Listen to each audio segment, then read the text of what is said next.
여러분 안녕하세요.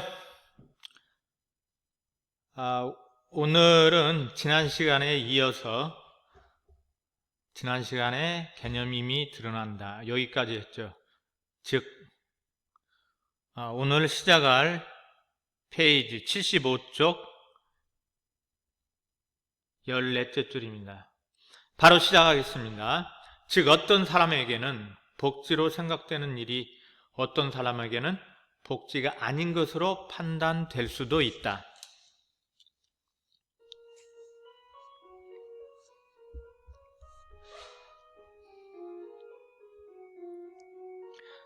끊어주세요. 끊어주어서 옆에다 써주세요. 복지의 개념이 사람마다 다를 수 있음 이라고 써주세요. 그럼 동물복지는 누구의 관점에서 판단돼야 하는가? 동물인가 아니면 동물을 기르는 인간인가? 이를테면 개를 기르는 어떤 사람이 여기 보세요. 내 개는 내가 하는 말을 모두 알아들어. 나도 내 개가 무슨 생각을 하는지 알 수 있지라고 생각할 수 있을 것이다. 자, 여기 밑줄 그으세요. 여기까지 할 수 있을까나? 밑줄에다가 인간의 관점에서 동물을 복지를 판단하는 경우 첫 번째, 인간의 관점에서 동물의 복지를 판단하는 경우 첫 번째, 개의 욕구 판단,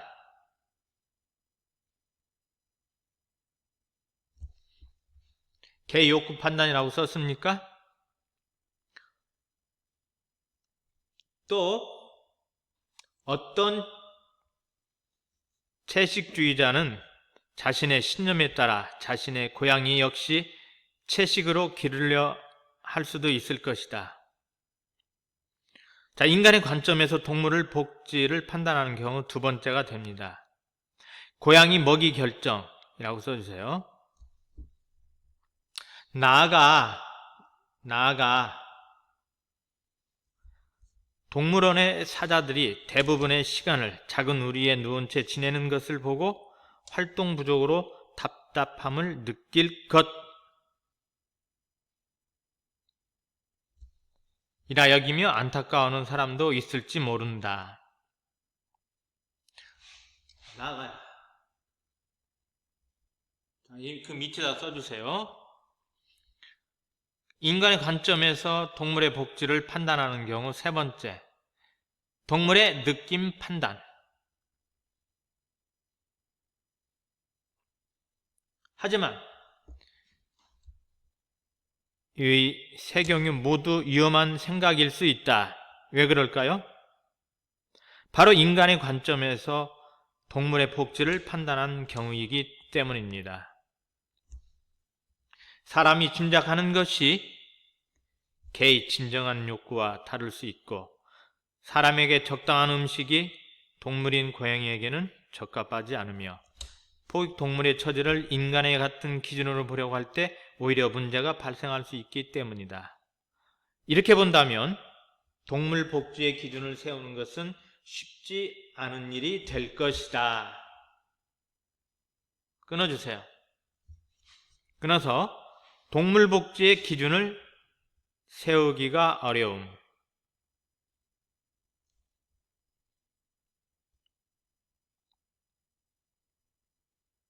그 옆에 날개 활동 보세요. 필자는 동물 복지의 기준을 마련할 때 무엇을 고려해야 한다고 보는지 파악해보자 그랬네. 자, 선생님이 그 예시의 답을 말씀을 드리면 필자는 동물 복지의 기준을 마련할 때 인간이 아니라 동물의 관점을 고려해야 한다고 생각한다. 인간의 관점이 아닌 동물의 관점을 고려해야 되겠죠. 하지만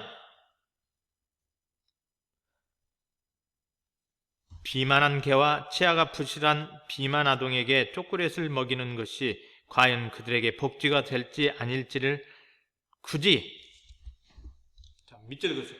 굳이 개나 아동에게 물어봐야만 하는 것은 아닐 것이다. 여기 밑줄 긋고 동물이 아니라 인간의 복지 기준을 마련할 수 있음. 그래서 동물을 기계처럼 생각하거나 지나치게 인간과 동일시하지 않고 여기 밑줄 긋고 그 밑에다가 동물 복지의 객관적 기준을 마련할 때 고려할 점. 자, 시험은 이렇게 나옵니다. 이 글에서 동물 복지 객관적 기준을 마련할 때 고려할 점을 쓰시오. 그러면 여러분들은 동물은 첫 어절과 끝 어절을 쓰시오. 그러면 여러분들은 동물을 쓰고 동일시하지 않고 이렇게 쓰면 되겠네. 이게 바로 동물 복지의 객관적 기준을 마련할 때 고려할 점입니다. 객관적 기준을 마련하는 것은 인간의 책임 있는 행동을 위해 절대적으로 필요한 일이고 또한 가능한 일이다. 끊어서 동물 복지의 객관적 기준 마련의 필요성과 가능성이라고 써주세요. 자, 여기까지가 본론 두 번째입니다. 자, 교과서 76쪽 맨 위에 그렇다면 이 옆에다가 본론 세 번째라고 쓰세요. 76페이지로 넘기셨죠? 그렇다면 동물의 복지를 위한 객관적인 기준은 어떻게 마련할 수 있을까? 이를 위해서는 다시 복지의 개념으로 돌아갈 필요가 있다. 복지의 개념 땜으로 쫙 들으시고 동물 복지를 위한 객관적 기준을 마련할 때 고려할 점이라고 써주세요. 동물 복지를 위한 객관적 기준을 마련할 때 고려할 점. 앞서 살펴본 바대로 복지란 기본적인 욕구가 충족되는 것이므로 동물의 기본적인 욕구가 무엇인지 아는 것이 필수적이다. 동물의 욕구는 크게 두 가지로 생각할 수가 있다. 동물의 욕구는 크게 두 가지. 이 두 가지는 적극적 욕구와 소극적 욕구로 나눠서 생각할 수가 있습니다. 적합한 먹이나 청결한 환경과 같이 궁극적인 것을 추구하는 적극적인 욕구네요. 육체적으로 받아들일 수 있는 공격이나 유업과 같은 부정적인 것을 피하라는 소극적 욕구가 그것이다. 동물이 추구하는 소극적인 욕구가 나와 있네. 특히 후자의 욕구는 부정적인 것을 피하려는 소극적 욕구가 후자죠. 고통을 최소화하는 것이 행복이라는 복지의 개념과 다시 연결된다. 가령 예를 들어서 설명하는 거야.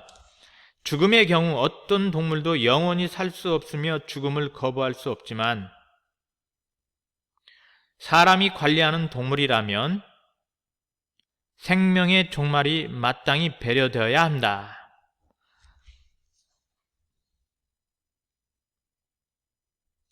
자, 여기 밑줄 쭉 그으세요. 그 밑에다가 동물에 대한 인간의 윤리적인 태도, 동물에 대한 인간의 윤리적 태도. 자, 여러분들에게 쓰는 시간 선생님은 줄 수가 없습니다. 비록 야생동물의 자연적인 죽음이라고 해도 그것이 항상 고통이 없는 것은 아니다. 중요한 것은 동물을 죽일 수 없다는 것이 아니라 어쩔 수 없이 동물을 죽일 수밖에 없다면 고통을 최소화하는 것. 자, 중요한 것은 요 밑에다 써주세요. 필자가 생각하는 동물 복지의 객관적 기준. 이게 바로 이제 그 옆에 나와 있죠. 훌륭한 동물 복지가 되겠네. 이것이 훌륭한 복지라는 것이다. 자, 이렇게 딱 끊어서 써주세요. 훌륭한 동물 복지의 개념이라고 써주세요. 자, 이제 결론 갑니다. 결론. 자, 옆에 결론이라고 쓰시고, 사람들은 대다수는 동물도 고통을 겪을 수 있다는 사실에 대체로 동의한다. 물론 특정한 환경에서 동물이 어떤 고통을 얼마나 겪는지에 관해서는 확신이 덜 들 수 있다. 그렇다고 동물들이 스스로 고통을 겪고 있음을 우리에게 입증하라고 할 수도 없다. 다만 밑줄 그으세요. 우리가 마련하거나 시키려고 하는 일을 동물들이 적극적으로 피하려고 한다면 그것이 고통이라는 것만은 확실하다. 다만부터 여기까지 요 밑에다가 인간은 동물이 고통을 느끼는 경우를 파악할 수 있음.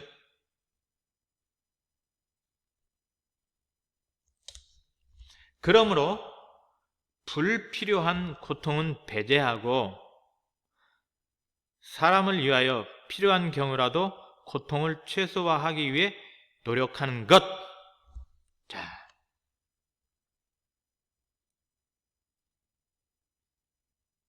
여기까지 불필요한 것. 그게 뭐냐면 훌륭한 동물 복지의 내용입니다. 이것이 바로 인도적인 행위이다. 인도적인, 인간적인 행위이다. 이는 사람과 일정한 관계를 유지하고 살아가는 동물과 건전하고 바람직한 관계를 정립하는 측면에서 마땅히 지켜야 할 자세이다. 자, 여기 이는 사람과 쭉 측면에서 마땅히 지켜야 할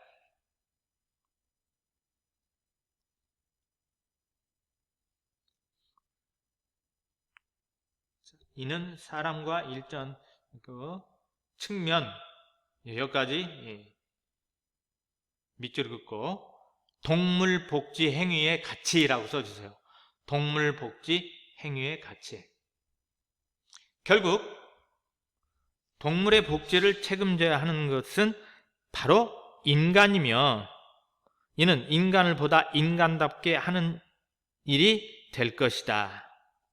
결국 자, 이 밑에다가 인간이 동물의 복지를 책임져야 하는 이유라고 써주세요. 인간이 동물의 복지를 책임져야 하는 이유. 자, 끊어서 동물 복지에 대한 책임은 인간을 인간답게 하는 일임이라고 써줘. 동물 복지에 대한 책임은 인간을 인간답게 하는 일임. 예.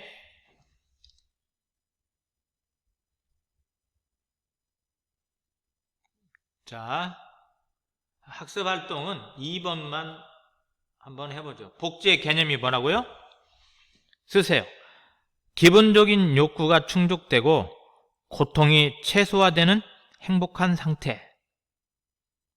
자, 이 글에서 필자가 밝힌 훌륭한 동물복지의 개념입니다. 기본적인 욕구가 충족되고 고통이 최소화되는 행복한 상태.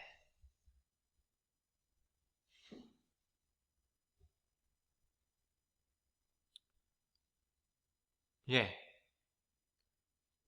여기만 하나 해볼까요? 적극적 욕구 충족의 차원. 교과서에 본문에 나와 있는 말이었죠. 적합한 먹이나 청결한 환경과 같이 긍정적인 것을 추구하는 것이 동물복지의 내용 가운데 적극적인 욕구의 차원이었죠. 자, 소극적인 욕구 충족의 차원은 본문에서 알아보도록 하고 오늘은 여기까지 하겠습니다. 다음 시간에 봐요.